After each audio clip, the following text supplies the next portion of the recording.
أنفسنا ومن سيئات أعمالنا من يهده الله فلا مضل له ومن يضلل فلا هادي له ونشهد أن لا إله إلا الله وحده لا شريك له ونشهد أن سيدنا ونبينا ومولانا محمدا عبده ورسوله أرسله بالحق بشيرا ونذيرا وداعيا إلى الله بإذنه وسراجا منيرا صلى الله على سيدنا محمد وآله الأبرار وأصحابه الأخيار وأزواجه الطيبات الطاهرات أوصيكم عباد الله وإياي أولا بتقوى الله أما بعد فأعوذ بالله من الشيطان الرجيم بسم الله الرحمن الرحيم ولا تركنوا إلى الذين ظلموا فتمسكم النار وقال نبي الله صلى الله عليه وسلم اتقوا الله وعدلوا بين أولادكم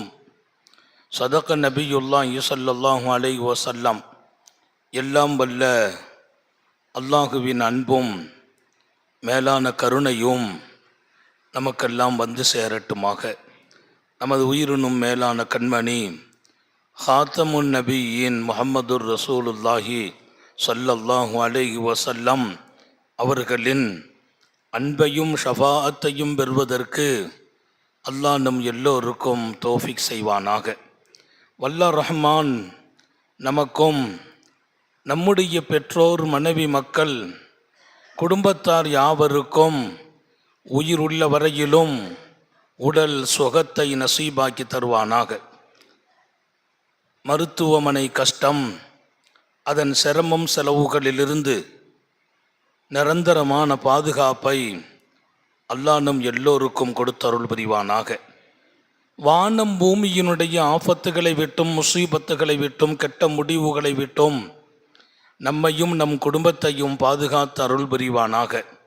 அவனுடைய படைப்புகளின் தீங்குகள் அனைத்திலிருந்தும் நம்மையும் நம் சமூகத்தையும் காத்தருள் புரிவானாக.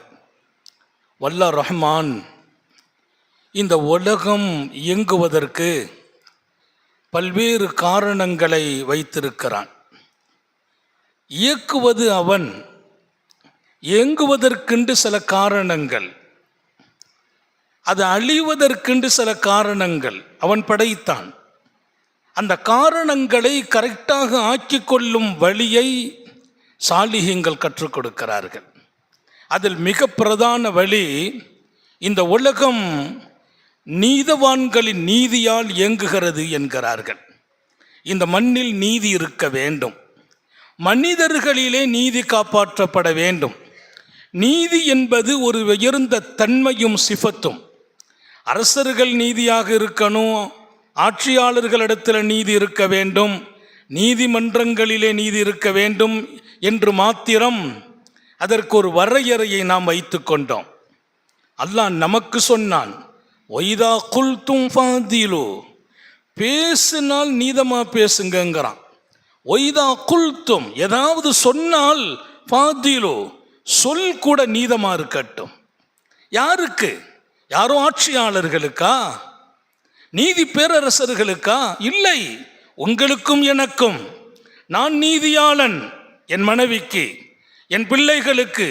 சாவு பைன அவுலாதிக்கும், உங்கள் பிள்ளைகளுக்கு மத்தியில் சமமாக நடங்கள். யாருக்கு கட்டளை? பெற்றோர்களுக்கு.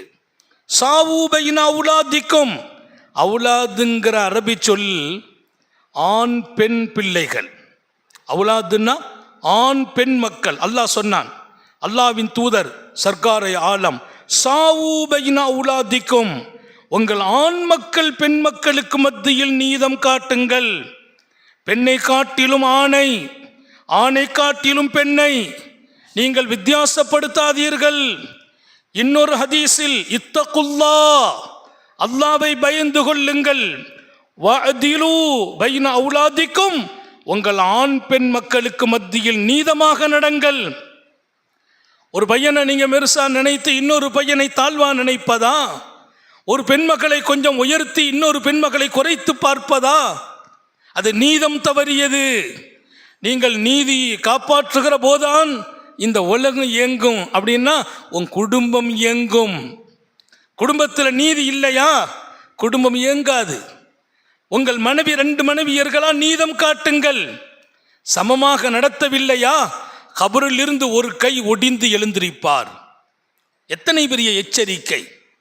நீதம் என்பதும் நீதி வாழ்வு என்பதும் நமது குடும்பத்தோடு ஒவ்வொரு தனி மனிதரின் வாழ்விலே. சையதுனா பஷீர் ரலியல்லாஹு அன்ஹுவை குறித்து இமாம் முஸ்லிம் ஒரு செய்தி எழுதுவார். இதே செய்தி திருமதியும் எழுதுகிறார். அவர்கள் தன் மகனுக்கு மிகப்பெரிய ஒரு நிலத்தை அன்பளிப்பாக கொடுக்கிறார்கள். அவங்க உம்மா மறுத்துட்டாங்க. அது எப்படி கொடுப்பீங்க? கொடுக்கக்கூடாது. என் மகனுக்கு கொடுத்துருக்கம்மா, நான் பிரியப்பட்டு கொடுத்தேன். அவர் நபித்தோழர். சையதுனா பஷீர் ரலியல்லாஹு அன்ஹு நபித்தோழர். என் மகனுக்கு கொடுக்கிறேன், பிரியப்பட்டு கொடுக்கிறேன். அம்மா பெரிய சஹாபியத்தான பெண்மணி, நபியினுடைய சொஹபத்தில் பையத்தில் இருக்கிறாங்க. அம்மா சொன்னாங்க, நீங்க கொடுங்க, நபிட்ட போய் கேட்டுக்கங்க, நபி பெருமானார்ட்ட போங்க, போய் கேளுங்கள், என் மகனுக்கு நான் ஒரு கிஃப்ட் பண்ண போறேன்னு கேளுங்க, அனுமதிச்சா கொடுங்க. உடனே வர்றாங்க நபி இடத்துல. தன் எந்த மகனுக்கு அன்பளிப்பை கொடுக்கிறார்களோ அவங்கள கையில கூப்பிட்டு வந்தாங்க. யா ரசூலல்லாஹ், இன்ன இப்னி ஹாதா, இதோ இந்த மகனுக்கு நான் ஒரு நிலத்தை எழுதி வைக்கிறேன் அன்பளிப்பாக, சொத்து மௌத்துக்கு பின்னால பங்கு வச்சுக்கிட்டோம், கிஃப்ட் என் மகனுக்கு கொடுக்கிறேன். பெருமானார் சொன்னாங்க, அன்பளிப்பு கொடுக்கிற தப்பு இல்லை. அல்லக்க அவுலாதுன் கைரா, இவரும் தவிர வேற பிள்ளைங்க உண்டா உனக்குன்னு கேட்டாங்க. நல்ல கவனிக்க, இவரை தவிர வேறு பிள்ளைகள் உண்டா? இவருக்கு அண்ணன் இருக்கிறார்களா, தம்பி இருக்கிறார்களா, சகோதர சகோதரிகள் இருக்கிறார்களா? இருக்கிறார்கள். அவர்களுக்கெல்லாம் அன்பளிப்பு கொடுத்தீர்களா? இல்லை. இந்த அன்பளிப்பை நான் அனுமதிக்க மாட்டேன் என்றார்கள். கொடுத்து விட்டேனே நாயகமே. அன்பளிப்புக்கு ஒரு உசூல் அடிப்படை என்னன்னா, கொடுத்தா திரும்ப வாங்கக்கூடாது. அன்பளிப்பை கொடுத்துட்டா சொல்லி காட்டக்கூடாது. கொடுத்த அன்பளிப்பை சொல்லி காட்டக்கூடாது. கொடுத்த அன்பளிப்பை திரும்ப கேட்கக்கூடாது. அன்பளிப்பு கொடுங்கன்னு நாங்கள் பெருமானார். தஹாத்து, உங்களுக்கிடையே அன்பளிப்புகள் கொடுத்து பழகுங்கள். யாரை நோக்கி? மனிதர்களை நோக்கி. தஹாத்து, நம்ம அம்மாவை சந்திக்கிறோம், ஒரு கிஃப்டை கொடுக்கணும். மனைவியை பார்க்கிறோம், ஒரு கிஃப்டை கொடுக்கணும். பிள்ளைங்களுக்கு ஒரு கிஃப்ட், நண்பர்களுக்கு ஒரு கிஃப்ட். அன்பளிப்புகளை கொடுங்கள். தஹாப்பு, அன்பு ஏற்படும். என் தாயோடு எனக்கு ஒரு அன்பு ஏற்பட வேண்டும். அன்பளிப்பு பரிமாற்றம் இருக்கட்டும். நண்பர்களுக்கு அன்பளிப்புகளை கொடுங்கள், பிள்ளைகளுக்கு அன்பளிப்புகளை தாருங்கள், அன்பு கூடும். தஹாது தஹாபு, சாந்த நபிகள் ஸல்லல்லாஹு அலைஹி வஸல்லம் ஒருவர் ஒருவருக்கு அன்பளிப்பு கொடுத்து பழகுங்கள், உங்களுக்கிடையே அன்பு பெருகும் என்றார்கள்.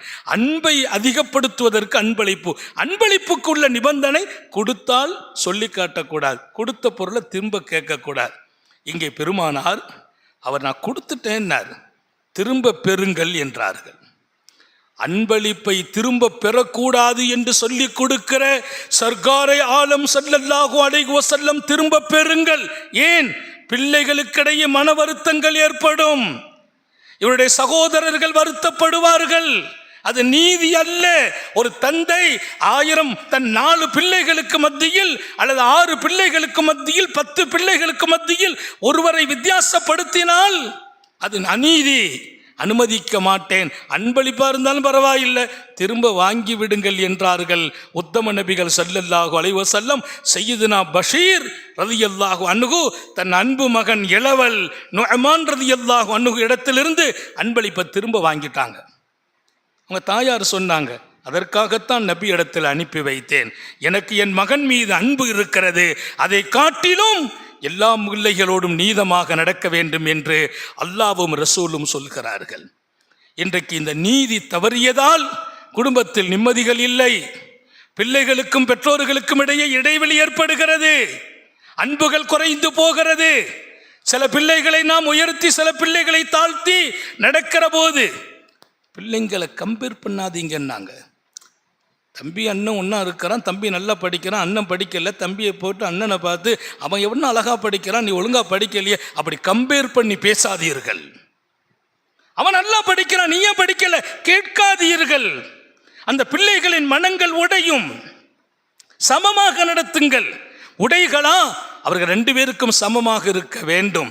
உணவா, சமமாக இருக்க வேண்டும். அன்பு கூட சமமாக காட்ட வேண்டும். கல்பல ஒரு ஆள் மேல அம்பு மிகைக்கலாம், பாசம் கூடலாம், முன்னால் நடக்கிற போது சமமாக நடக்க வேண்டும் என்று சர்க்காரை ஆலம் ஸல்லல்லாஹு அலைஹி வஸல்லம் நீதி ஒரு பெரும் வாழ்வு.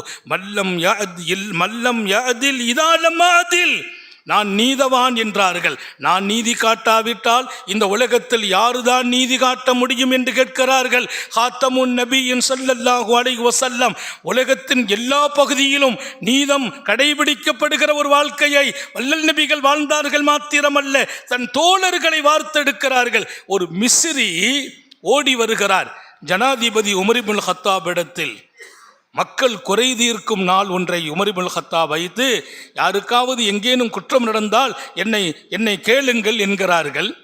அந்த மிஸ்ர் தேசத்தை சார்ந்தவர் ஓடி வந்தார். இதோ நான் வந்திருக்கிறேன், வான மதுலூம் என்றார். நான் அநீதி இழைக்கப்பட்டவன் என்றார். நான் நீதி இல்லாமல் ஆக்கப்பட்டிருக்கிறேன், உரிமை கேட்டு வந்திருக்கிறேன். கேளுப்பா, தயாரா இருக்கிறேன். நான் மிஸ்ர் தேசத்திலிருந்து வருகிறேன். எங்கள் நாட்டினுடைய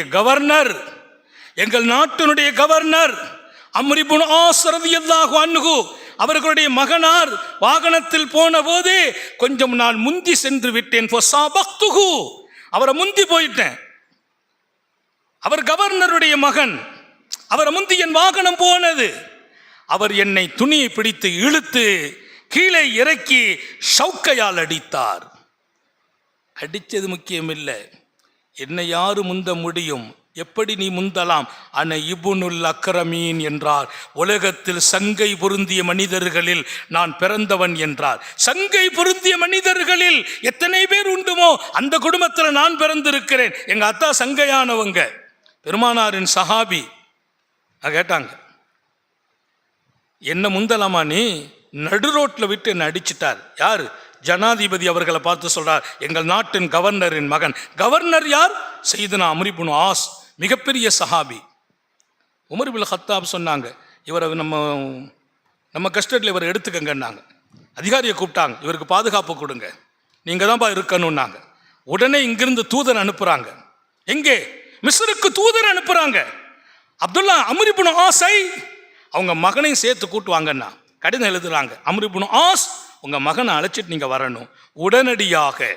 அரசு பயணம், இது அரசு பயணம், ஜனாதிபதியின் அழைப்பு, வேற காலதாமதங்கள் வேண்டாம். அந்த மிஸ்ரியை பிடிச்சி உள்ள உட்கார வச்சுக்கிட்டாங்க. அவருக்கு சாப்பாடு கொடுங்க, அவருக்கு பாதுகாப்பு கொடுங்க, அவங்க வரட்டும். ஏன்னா உடனே வர முடியாது, வர்ற வரைக்கும் பாதுகாப்பு. இங்கிருந்து தூதர் போகிறார், கடிதம் கொண்டு போகிறார். கடிதம் கிடைத்த போது சையதுனா அம்ர் இப்னு ஆஸ். யார் அம்ர் இப்னு ஆஸ்? வல்லல் நபி ஸல்லல்லாஹு அலைஹி வஸல்லமுக்கு மிகப்பெரிய அங்கீகாரம் வல்லல் நபி அவர்களால் அங்கீகாரம் பெற்ற சஹாபி.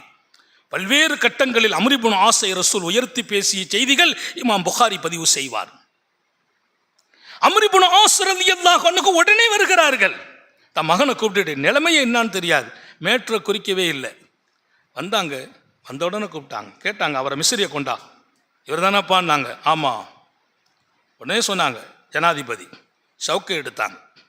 மக்கள் மன்றம், கவர்னர் இருக்கிறார், கவர்னர் மகரை முன்னால் இழுக்கிறார்கள்.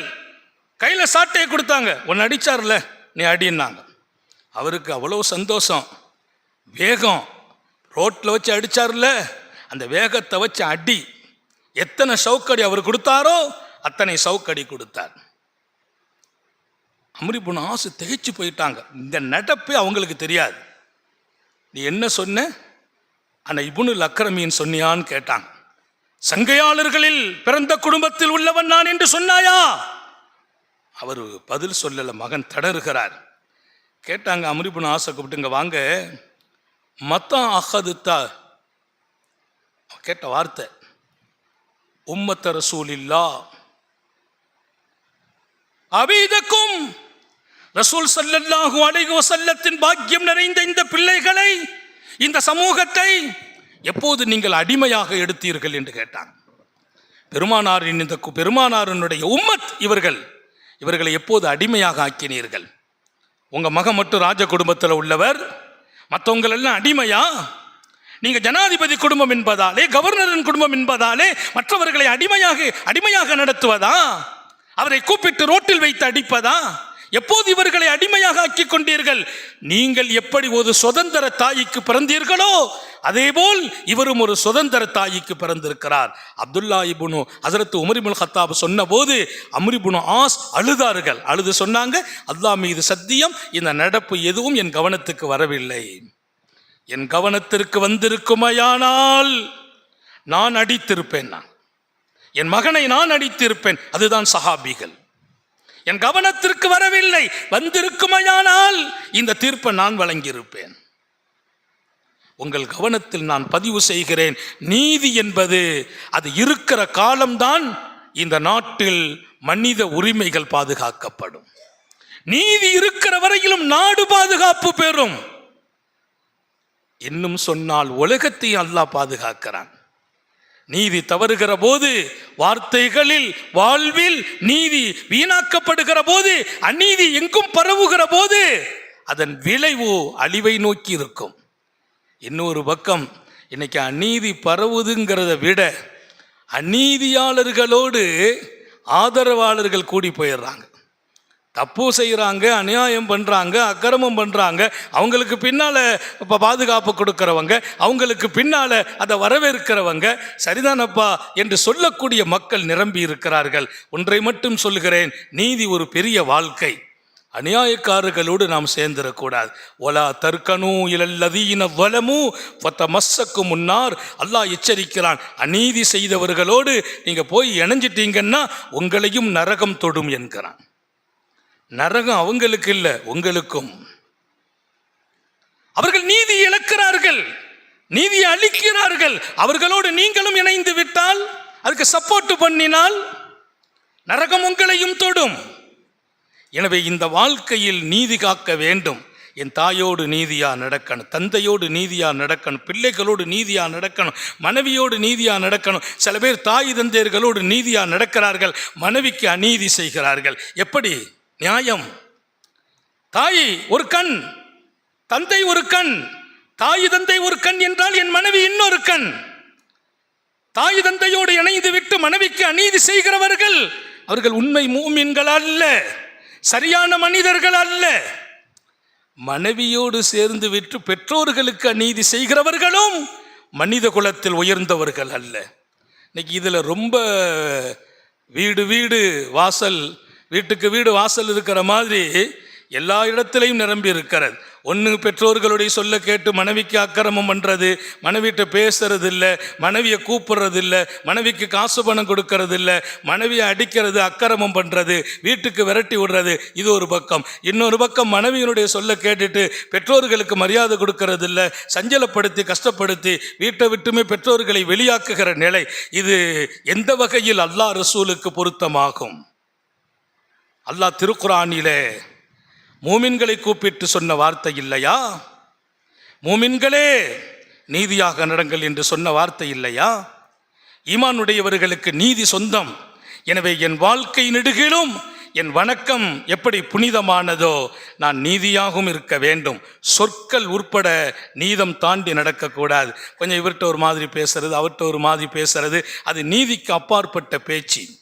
நீதி சொற்கள் என் நாவு வெளிப்படுத்த வேண்டும். ஒய்தா குல்தும் ஃபாதிலு, சொன்னாலும் நீதமாக சொல்லுங்கள் என்றானே ரப்புல் ஆலமீன். அந்த நீதம் என் சொல்லிலும் இருக்க வேண்டும் என்பதை உங்கள் கவனத்தில் நான் பதிவு செய்து, மிகச்சிறந்த சாலிஹீன்களின் வாழ்க்கையில் குவிந்து கிடக்கிறது அவங்க நீதி பாதுகாத்த வரலாறுகள். நீதி கதைகள் என்றே லட்சோப லட்ச சூஃபிகளை பற்றி வரலாறுகள் குவிந்து கிடக்கிறது. அந்த காலங்களை எல்லாம் நாம் கடந்து வந்திருக்கிறோம். அந்த காலத்தை கொஞ்சம் திரும்பி பாருங்கள். நமது சாலிஹீன்கள், நமது இமாம்கள், நமது சஹாபிகள், வலிமார்கள், இப்படி ஒரு நீண்ட பட்டியல். நீதம் வாழ்க்கை நெடுகிலும் பாதுகாக்கிறார்கள். தன் குடும்பத்திற்கே அங்கே கண்ணியக்குறைவு ஏற்பட்டாலும் பரவாயில்லை, நீதிதான் பாதுகாக்கப்பட வேண்டும் என்று அவர்கள் குரல் கொடுத்ததும் நின்றதும் தீர்ப்பு வழங்கியதும் நமக்கெல்லாம் ஒரு முன்மாதிரியாக இருக்க வேண்டும். எனவே மனசுக்கு கட்டுப்பட்டு வாழ்வதை குறைப்போம்.